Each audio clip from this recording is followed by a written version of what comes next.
नमस्कार, मैं ज्योतिष शास्त्री रमेश चौबे उपस्थित हूं आपके समक्ष हमारे गोचर के चर्चा को लेकर के। आजकल हमारी चर्चा ग्रहों के गोचर पे हो रही है और हमने सूर्य से लेकर के और बुध के गोचर की चर्चा हम कर चुके हैं। आज हम देवगुरु बृहस्पति के गोचर की चर्चा करेंगे और जानने की कोशिश करेंगे कि देवगुरु का गोचर कौन से भाव में। ध्यान दीजिएगा, मैं राशि की बात नहीं कर रहा हूं, मैं भाव की बात कर रहा हूं कि कौन से भाव में देवगुरु बृहस्पति का जो गोचर होगा वो शुभ होगा और कौन से भाव में अशुभ होगा, ये जानने की कोशिश करेंगे।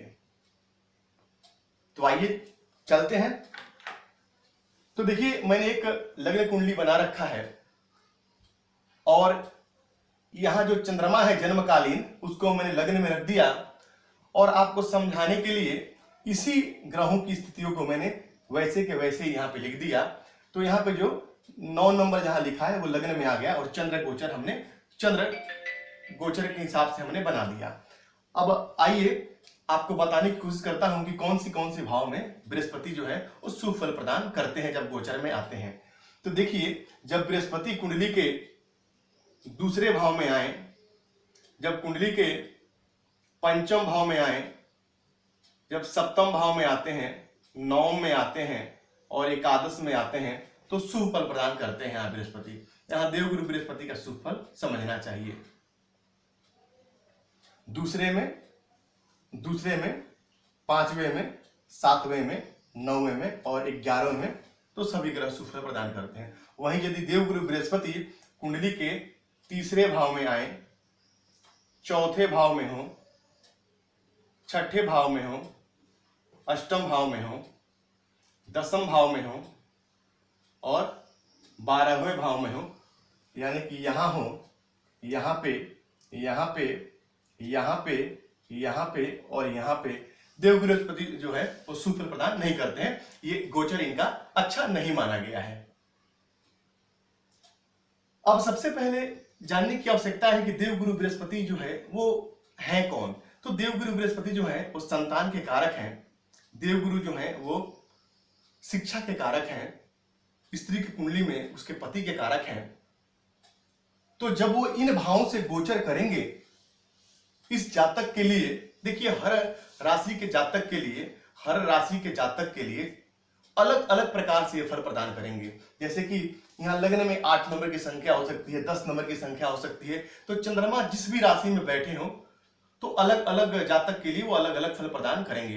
अब देवगुरु बृहस्पति यहाँ समझने की आवश्यकता है कि देवगुरु इस कुंडली में जिस भाव के स्वामी हैं, देवगुरु यहाँ पे लग्न के स्वामी हैं और यहाँ पे कुंडली के चौथे भाव के स्वामी हैं, तो ये लग्न और चौथे का फल तो देंगे। यानी कि जातक यदि गोचर में वो अच्छे भाव में चलेंगे तो जातक के व्यक्तित्व को उन्नति करेंगे, जातक का कद समाज में बढ़ेगा। चौथे भाव से भूमि वाहन मकान का विचार करते हैं तो जातक के इन चीजों में वृद्धि होगी।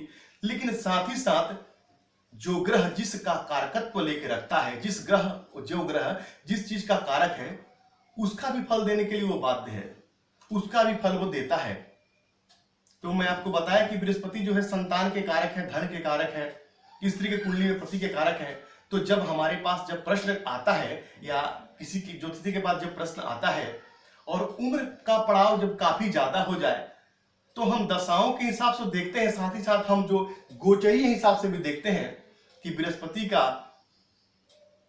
गोचर किस भाव में है। उस भाव से हम देख करके बताते हैं कि हाँ, विवाह का समय आपका बन रहा है। या बृहस्पति यदि कुंडली के पंचम भाव में या एकादश भाव में या 9 भाव में बैठे तो उनकी दृष्टि यहाँ पड़ेगी। तो हम जातक को ये बताते हैं कि हाँ, संतान के योग आपके बने हुए हैं, आपको लाभ होगा। तो जब इन यहाँ पे भाव से जब गोचर करेंगे, उन भाव में, ये हम भाव लिख देता हूं ताकि आप यहाँ पे असमंजस में ना पड़े, राशियों की नहीं भाव के हिसाब से, दूसरे भाव में, पंचम भाव में, भाव के हिसाब से यहाँ मैं भाव बता रहा हूं, आपको ये समझने की आपकी आवश्यकता है। अब सभी जानते हैं कि देवगुरु बृहस्पति जो है वो नैसर्गिक शुभ ग्रह है। तो जब भी गोचर करेंगे शुभ भाव में, शुभ फल प्रदान करेंगे। अब देवगुरु बृहस्पति या कोई भी शुभ ग्रह जो है वो यदि कुंडली के खराब भाव में चला जाए तो अपना फल प्रदान करने में सक्षम नहीं हो पाता है। ऐसा क्यों होता है? क्या वहां पे वो खराब फल प्रदान करता है? ऐसी बात नहीं है। जब शुभ ग्रह किसी खराब भाव में, मान लीजिए छठे भाव में यदि बृहस्पति आ गए, तो उस भाव के प्रभाव को शुभ करने के लिए अपनी सारी शक्ति लगा देते हैं। इसीलिए उनका जो प्रभाव, उनका जो फल है वो मंदा हो जाता है। उस भाव के प्रभाव को ठीक करने में वो ग्रह जो है वो अपना पूरा बल लगा देते हैं और उनके प्रभाव में कमी आ जाती है।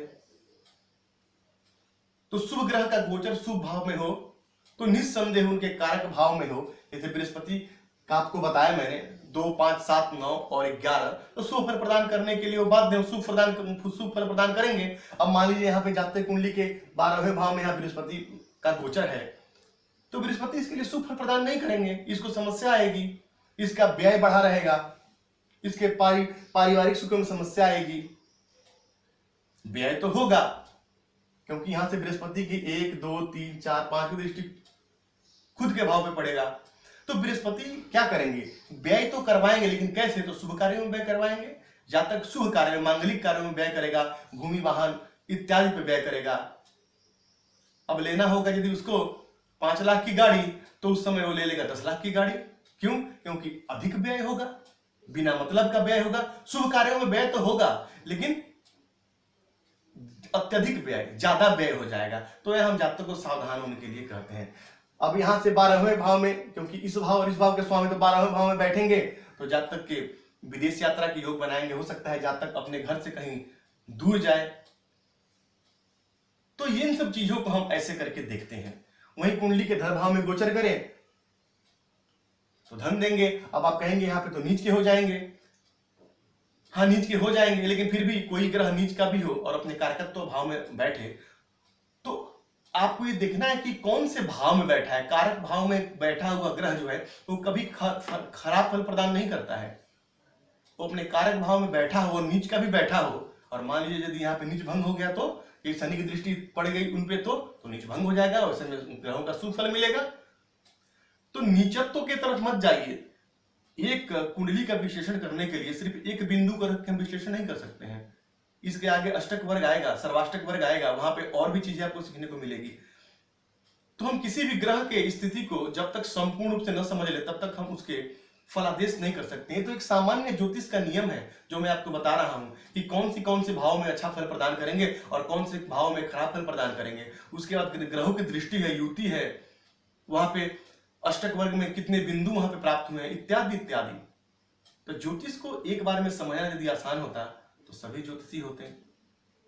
लेकिन ज्योतिष के यहाँ पे जो एक मार्मिक जो ज्ञान है ना, उसको समझना है, ग्रहों की स्थितियों को समझना है। ग्रहों को आप अपना लीजिए, ग्रहों को आप अपने थे आत्मसार कर लीजिए, अपने आप समझ जाएंगे कौन से ग्रह किस प्रकार का फल देते हैं। उसको प्रैक्टिस कीजिए, आप अभ्यास कीजिए।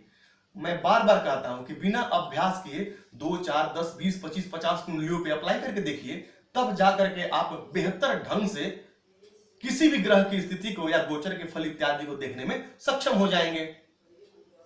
तो ऐसे करके आप इन चीजों को समझ सकते हैं। तो यकीन है कि गोचर का, बृहस्पति का आपको समझ में आया होगा।